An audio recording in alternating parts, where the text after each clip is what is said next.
गल सामने आ गई। इस तरह ऑपरेशन जो पीरियड टाइम से बिना सर्टिफिकेट तो भेज दिता नहीं मौके जी लुटेरे एक दिन पहले आए थे अपने फैंसी वास्ते रेंज वगैरह अजय जो डीवीआर कट के लै गए जो ज्वेलरी शिफ्ट की है वो जो कोड लिख किया सारी चीज़ा दस्या इसमें जो रॉबरी हुई थी 1 मई को फॉरएवर ज्वेलर्स में,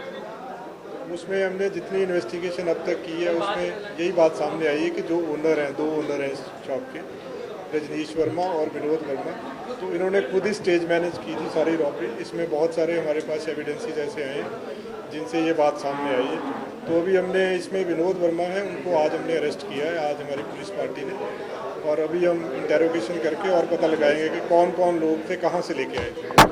सर, इसमें आपने हीरा डायमंड की बात करी, उसमें क्या रोल था, कितने फर्जी बिल जो है वहाँ से बरामद? उसमें करीब 5 करोड़ 78 लाख के जो बिल हैं वो निकाले गए हैं जो हीरा डायमंड्स के नाम पे हैं,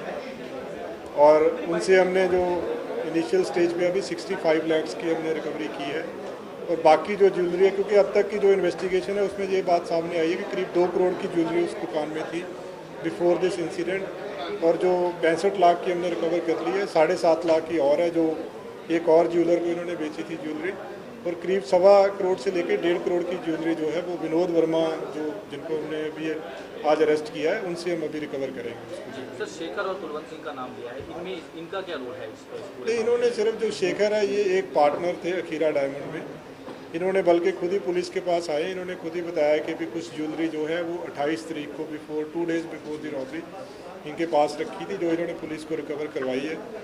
और इस कंपनी से ये परचेज दिखाते थे अपनी। बाकी इस पर हम और इन्वेस्टिगेशन करेंगे अभी कि भी ये फेक कंपनी थी, कैसे क्रिएट हुई, ये पुलिस का भी पार्ट है और बाकी डिपार्टमेंट्स को भी देंगे हम ये वाला क्लू जो है। सर, इनका पूरा मकसद क्या था, पूरा जिस तरह की जो इन्होंने इसका जो मेन मकसद जितना हमने अब तक हमारी इन्वेस्टिगेशन में आया कि इन्होंने 10 करोड़ की एक इंश्योरेंस करवाई थी जनवरी में, और 14 करोड़ की जो इन्होंने ज्वेलरी मतलब कंप्लेंट जो लिखवाई 14 करोड़ की, क्योंकि इनकी अजम्पशन थी कि 25% जो है वो करीब इंश्योरेंस कंपनीज काट लेती हैं उसमें से। इस तरह से मैनेज किया गया कि 10 करोड़ जो पूरी जो इंश्योरेंस अमाउंट है वो इनको ज़रूर मिले, 10 का 10 करोड़। सो मेन मोटिव जो है दैट वॉज के इंश्योरेंस क्लेम लेने के लिए था। बाकी और भी बहुत सारे फैक्टर्स हैं, ये दुकान बंद होने वाली थी, शायद जो लैंडलॉर्ड है उसने एविक्शन का ऑर्डर लिया हुआ था जो हमारी अभी कंफर्म नहीं है, लेकिन ये चीज़ जो सामने अभी तक आई है, बाकी इस पार्ट में भी हम अभी देखेंगे, और क्योंकि ये मोटिव एस्टेब्लिश करने में और हमारा सहायक होगा। अभी तक जो जैसे मैंने पहले भी बताया कि करीब 2 करोड़ की ज्वेलरी पहले थी जो इन्होंने दुकान जो जब रॉबरी वाला इंसिडेंट जिस दिन का शो किया है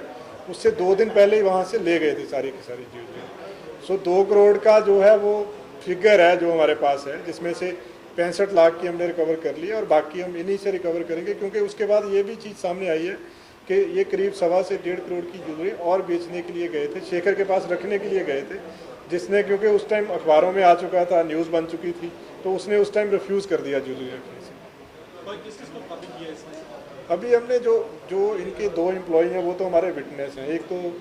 जिसके साथ डील हुई थी, जिसने फेक बिल जो इनको दिया था, वो हमने 164 की स्टेटमेंट करवाई है। अजय जो इनका मैनेजर है उसकी भी 164 की स्टेटमेंट है, वो हमारा विटनेस है। अभी हमारे अक्यूज़ जो हैं इसमें 5 अक्यूज़ बनते हैं, 2 ब्रदर्स हैं जो विनोद वर्मा और रजनीश वर्मा, और 3 लोग जो आए थे, 2 लड़के और 1 लड़की। इसमें से हमने विनोद वर्मा को भी अरेस्ट कर लिया है, रजनीश वर्मा अब्सकॉन्डिंग है, और विनोद वर्मा आइडेंटिफाई करवाएगा, हमें आइडेंटिटी देगा उन लोगों की जो लोग आए थे।